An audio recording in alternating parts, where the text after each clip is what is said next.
We guide you through how to update WhatsApp on both iPhone or Android.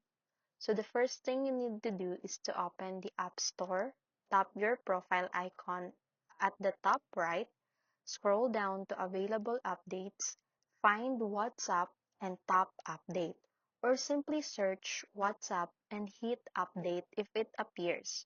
Make sure you are connected to Wi-Fi and your device has enough battery to avoid interruptions. Then, wait a few seconds until the update finishes and open the app to confirm it's working. If you are using Android, you can open your Google Play Store, tap your profile icon, go to Manage Apps and Device, tap Updates Available, locate WhatsApp, and press Update. Or search for it directly and tap Update if shown.